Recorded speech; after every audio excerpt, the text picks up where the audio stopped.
Welcome to Stirring Up Talk with Gecko Hospitality, the podcast where hospitality experts meets real-world success.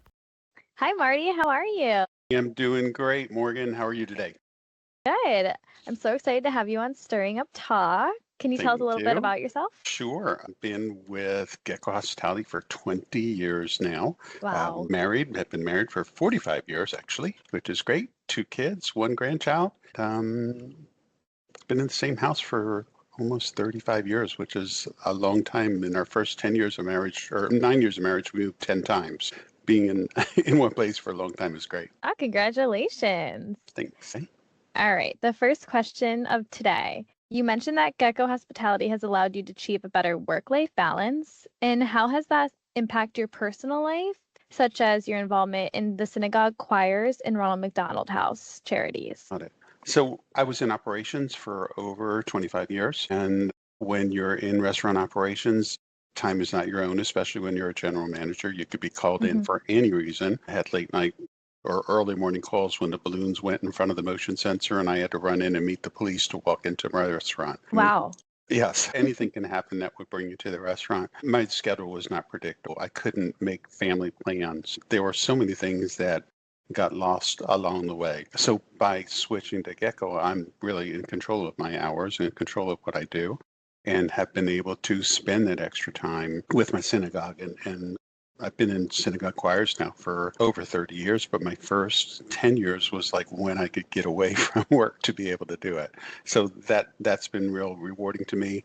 Ronald McDonald House, Gecko's involvement with that is really great, and we enjoy it. I take my entire team, office team, with us to the Ronald McDonald House once a year to produce meals. And in Philadelphia, we actually cook for over 200 people. Wow. That's a lot of people. Yes, it is. And how do you prioritize your time between the synagogue choir and work-life balance? So I guess it's just a matter of knowing what's important to me and being able to separate work. And that's one thing when I first started with Gecko, I worked from home and I had a particular separate office and it was a room I could close off. And I would go into that, I would actually dress for work, walk into that office, do my work, and then at like 5 or 5:30, I would literally close the door to my office and walk downstairs and make dinner for my wife, which she loved, me being home for first year, having dinner made for her every single day. But I made sure that I had that separation of work from life. No one, no one could call me from my little office room to say, come back to your office. I feel like that's so important to have your work and also separate your activities that you like to do for fun. And have there been any moments where your work and personal passions intersected in a meaningful way? I guess my passion to help and support people has Yeah. always been there. Um, I've always been in the hospitality industry. So everything that I do, it's always in my head to serve others and to be there for others. I got involved in a senior citizens group at my synagogue where they were having an outside person come in and just drop food and they would have to kind of put it together. And I said, listen, let me do this for you. I know how to present food. I can set up a buffet for you. And I ended up saving a ton of money because instead of buying these fancy trays, I could go in the back and make everything that they were paying a lot of money for. Wow, that's so impressive. And I wouldn't have had that opportunity if I was doing restaurants. So having those, they were a Sunday morning group. Having that Sunday morning group, they really took me under their wings. I was at least 20 years younger than the average person in that group. So it was nice being called the young kid and helping them out. Yeah, that's amazing. And that's a rewarding feeling. Yeah.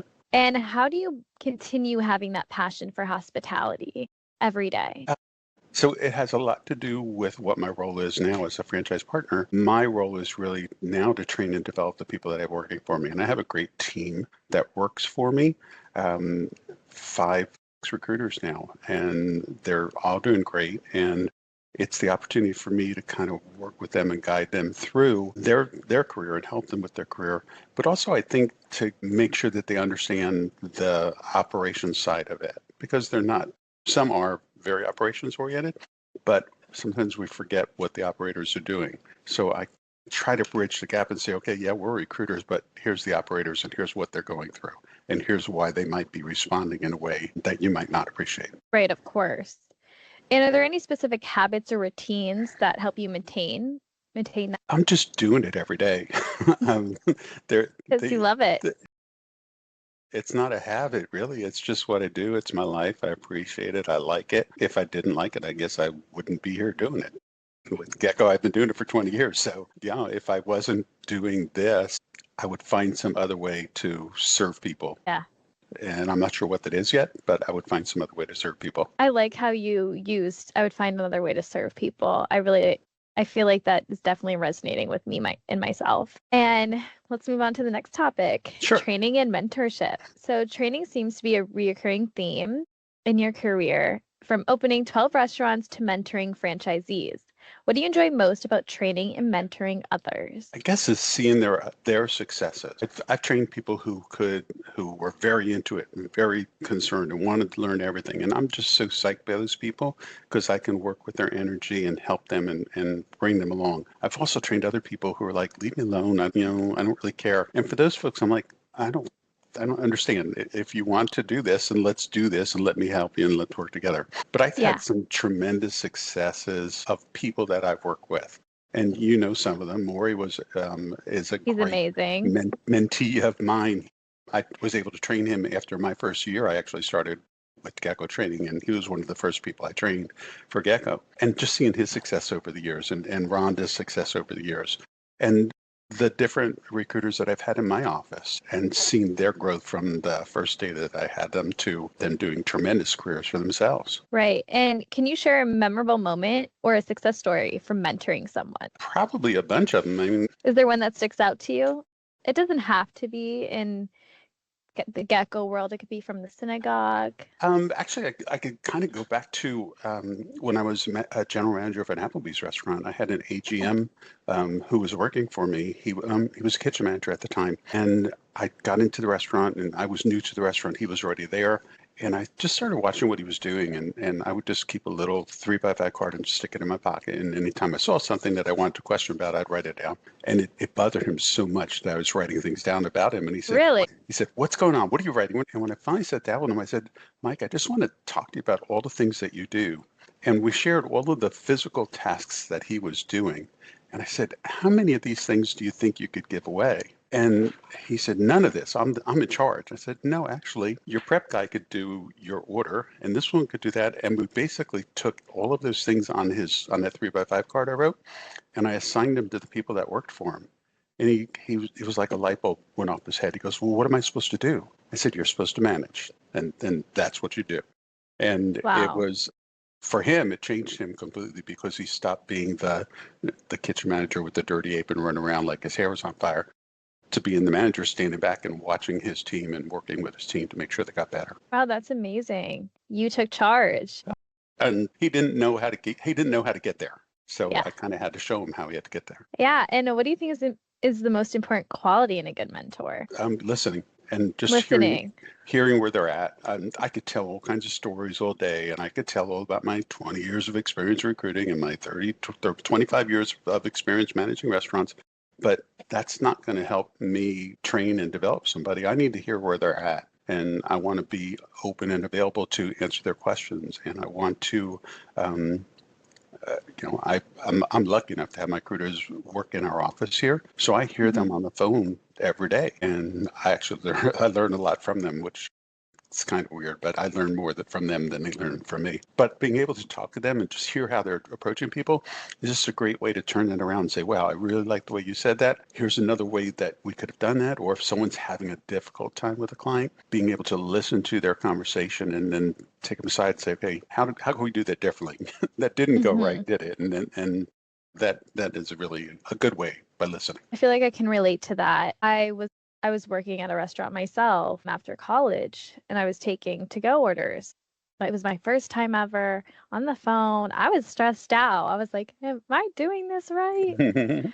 So, and the person that was training me was like, well, I think we could do it differently this way. So I could relate to what you're saying. And what advice would you give someone looking to grow within the hospitality industry, either as a manager or a franchisee owner? So I guess part of it goes back to listening. There's so many talented people around you in any company. You need to search out that talent and find someone who you can latch on to and have them as a mentor. I think that's one. And then I think the second one is put in the work. Put in You the can't, work. yeah, you can't coast through this. The hospitality industry is a bear, and you need to commit. When I first started, I was a fry cook at a seafood restaurant, and Really? yeah, I did it for about. Well, I was with that company for 6 years, but my first year, I was just watching what was going on, and we didn't have any kitchen display systems or anything like that. There was a guy in the middle, and all the tickets came to him, and he processed all the tickets, and he put them out. And from the fry station, I looked at him like, damn, I should be doing that. And I made it my point to be doing that. So I had to learn all the different stations, and then I became the wheelman in the kitchen. So you have to put in the work. It can't be given to you. Right. I feel like that's the reoccurring theme that keeps popping up is you gotta continue to prove yourself in the Hmm. hospitality industry. Absolutely. And are there any specific skills or traits you think are essential for success in this industry? In the recruiting side, again, it goes, and I'm going to say listening probably 100 Listening. times, knowing exactly what our clients are looking for and looking beyond the job description that they give you, hearing their stresses, what's taking them away from doing their job, what can we do to solve their pain. We talk about it when we do an onboarding conversation with our clients. We want to find out what their pain is, what's going Yeah. on that is forcing that they can't find anybody. How can I relieve that pain? So if I'm listening to them, that's going to, and I can echo it back that, hey, what I hear you saying is you need a strong, right now we're working on executive chef. You need a strong executive chef who can help you with those openings so you don't have to worry about are you going to have enough food in the front door and are you going to have Right. your enough people in the staffing. That's the biggest part is just listening to folks. I like how simple that answer is. It's just Yeah, listening. but I love it. but people don't, and that's the thing. We come with our own agendas. Mhm. Recruiters want to make money. They want to make a placement. They want to do this, and that's great. But if you're not listening to what the other side wants, you're going to be presenting people that don't relieve the pain or that are not what our clients are looking for. Yeah, I couldn't agree more. And what common mistakes do you see people make when trying to advance their career in the recruiting industry? As recruiters, what kind of mistakes do they make? Focusing on today's money rather than focusing on building the relationship with the client. So we can make a placement with a client today Mhm. and we'll place the manager and they'll do okay. And maybe 3 months from now, that manager's going to move on somewhere else. That ruins a relationship. That doesn't build a relationship.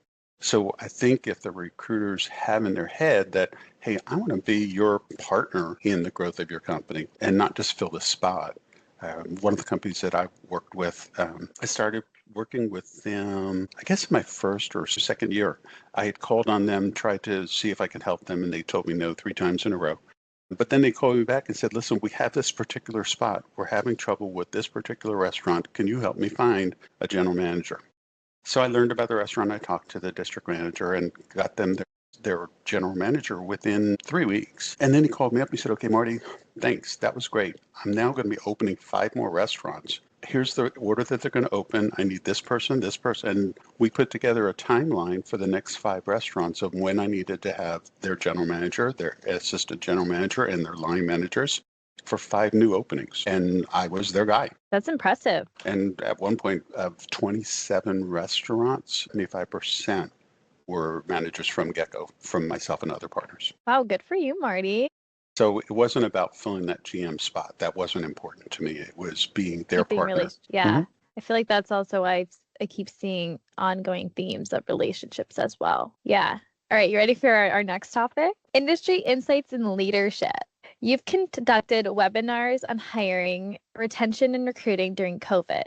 What were some of the biggest challenges you observed and how did you address them? So during COVID, we were slow, just like everybody was. We shut down. Right. I shut down my office. I let all of my team go with the promise that when things get better, I'll bring y'all back. But right now, there's no business for us. So for me, this is what I do. I come into my office every day. I talk to people every day. So I didn't stop. I still came into my office.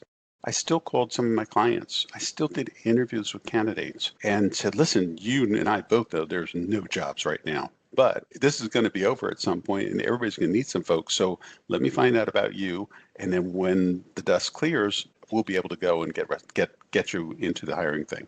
And I think that also happened with the clients too, knowing that I was still there, that my business didn't die just because of COVID, got hurt a lot, but it didn't die, that I was still there. And I think these webinars that I conducted with the Pennsylvania Restaurant Association, the Pennsylvania Restaurant and Lodging Association, was to just let all of these members know that the world's not coming to an end. We still have to worry about the day after, and we still have to worry about being staffed again and bringing managers again. So it was convincing them to do the same thing I was doing, that you need to keep recruiting, you need to keep talking to people, you need to have them in your stable so that when you are ready, you can go back to your stable and say, okay, I need this person, this person, this person, and you've talked to them and brought them on. And it's funny, the same thing's going on now. August is always a vacation time for HR people, and it's the time everybody goes to the beach, and it's a time when a lot of the partners say, well, it's really dead right now. Like, yeah, it is, but now's the time that you really got to dig in and you really got to spend that time to make those connections. And even though they're not answering you, the day they come back from their vacation, they're going to be looking at those emails and responding. Well, I didn't have a team at that time, so it was me. I guess it's funny, when it came back so strong that everybody was just in boom time. So that was in 2020. In 2021, we had amazing sales, and in 2022, broke the records. I mean, it was just amazing because everybody was looking to hire, and I think because we did not take our foot off the gas, that kept them motivated. And I had some great people working for me, and it didn't take a lot to motivate them. They were very self-motivated. That's good. And that helped a lot too. And what do you think were the long-term changes that COVID has brought to the hospitality industry? Good one. I guess the big change is for companies to understand that employees aren't going to be around forever, and they're not going to put up with junk. Employees realize a lot of employees were let go on COVID day one, March 17th. They were just let go. No benefits, no insurance, no vacations, no nothing. Sorry, we have to close the restaurant, you're done. And it left a really bitter taste in the mouth of chefs that have been there for years, managers that have helped the companies grow. All of a sudden, they were just swept out the door. So it made a lot of people realize that maybe this industry really doesn't care about me as a person. And a lot of people found other jobs, selling real estate, selling cars, working for Amazon, doing Uber, all these other things. And I think that was a big change. So now, once COVID was over, the employees then, when they're coming back, said, listen, I don't really want to work 70, 80 hours a week. You didn't care for me then. I'm not doing 70 hours for you now. You need to treat me differently. You need to treat me better. That's a great way of putting it. Thank you. And what are top strategies for effective management and leadership in the hospitality industry? Wow. Listening.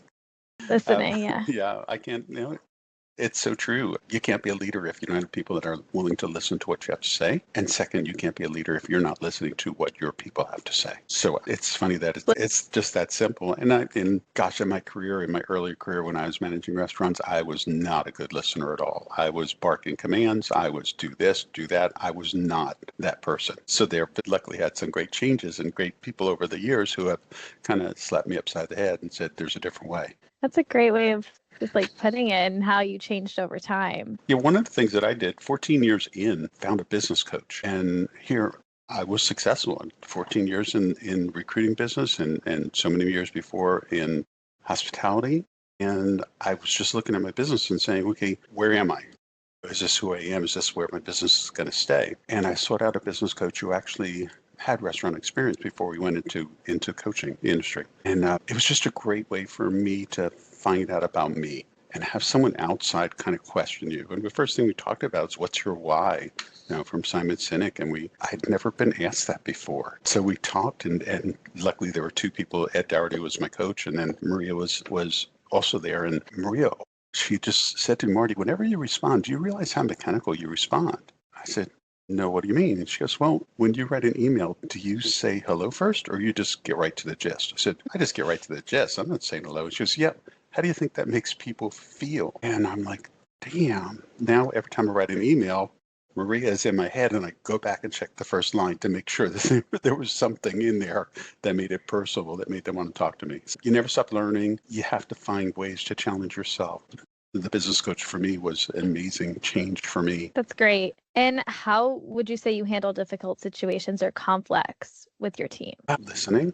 We have, with my current team, things are going really well and haven't had that. Good. I had a I'm previous, so glad to hear it. yeah, I had a previous team where there were just arguments and close to fisticuffs one times. And I just walked in the room, shut the door, and said, okay, guys, this is not happening.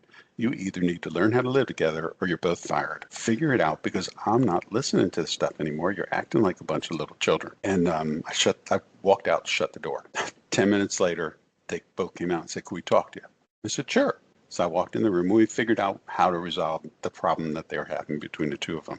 But at some point, you need to put your foot down and say, this is not acceptable. And either challenge them to figure it out or you need to make a change. Telling them first it wasn't acceptable was something that they didn't even think about. Right. Yeah, that's a great way of putting it.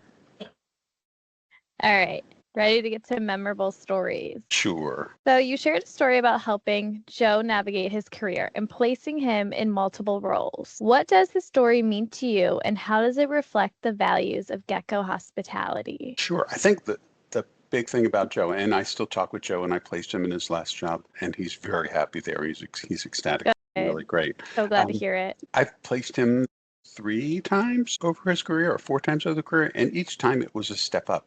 I knew that one, he would listen to me and listen to the potential job that I had and show him that it would be a better opportunity than where he was. So we established that level of trust. I met him in person, which is rare. I rarely meet the candidates that I work with in person, but we established this trust back and forth. So when I said, hey, Joe, I've got this really cool opportunity, and he was living in New Jersey, I said, it's in Omaha. And he's like, actually, Marty, I know Omaha a little bit. So we talked about it, and it was something that made sense for him. When that restaurant closed, we talked about another opportunity. It was a bigger and better opportunity. So he trusted me to look out for him. And I knew that he was someone that I would not have a worry about presenting to any of my customers, any of my clients. He was definitely someone that I could work with. That's amazing. And what do you think makes Gecko Hospitality unique in its approach to career development? I think that we're long-term trusted advisors is the word. I'm not looking to make just this one placement and never talk to the candidate again or never talk to the client again. With that company I referred to earlier, it wasn't about placing the GM. It was about me becoming their HR department, really, until I hired them an HR director. So I think that trusted advisor, not only to our candidates that they feel good about coming to us, but also to our clients that they know and they can respect Gecko to help them. Because we're national, because we have that national exposure, when I try to talk to a new client, the first thing they usually say is, oh, I've heard of Gecko Hospitality. I'm like, okay, great. That's a great start. What have you heard? And whether it's through another person in their company they'd heard about Gecko or whether they had personal interaction with Gecko, just knowing that we have that name out there, I think is really important. Yeah, I agree. I think it's really important to just get that out there. And let's talk about future vision. What's next for you and your franchisees? Are there any exciting projects or goal on the horizon? So, yeah, actually, one of my star recruiters, Adner, is going to be a franchise partner. Hey. He's buying a new franchise as of January 1st. And then as of the end of 26, he's actually going to be buying my Pennsylvania franchise from me. That's so exciting. Having someone that has come into my office, has really worked his butt off and shown what he can do, giving him the opportunity to become a partner is great. So that's interesting. That's exciting, and I'm so proud and happy of Matt's success. That's a great part. Being able to turn my company over to other people is great. Yeah, that is exciting, and that's amazing for you to trust him enough. And what specific goals are you most excited about achieving in the next year? I guess really developing my team. I mean, I don't have any specific goals for what I would want my company to do.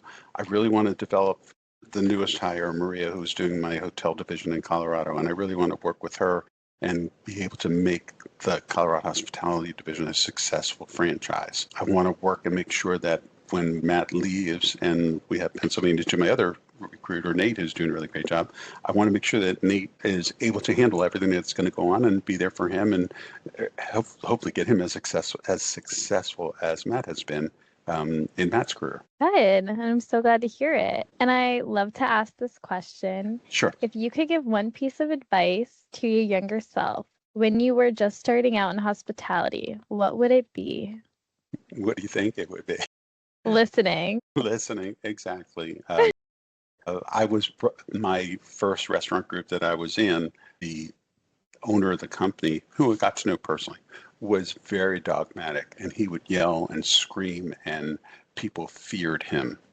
And it was not, you did your work because you didn't want to get yelled at, and all of the Right. people underneath him had this habit of yelling at you. There wasn't any listening and counseling or anything like that. It was, you idiot, you did this or this or that. I met up with him about 5 or 6 years after I left his company and actually went back to work for him. And we finally sat down and we had a talk, and I found out about him personally and learned some personal things about him that if he would have shared that many years ago, it probably would have changed the way that I came up through the business. Are you ready for some rapid fire? Go ahead. Are you team pancakes or waffles? Believe it or not, I don't do breakfast really well. I'm like bagels and cream cheese and lox. That's my star breakfast. Wait, me too. That's Yeah. how I eat my breakfast. Oh, yeah. That's the best breakfast.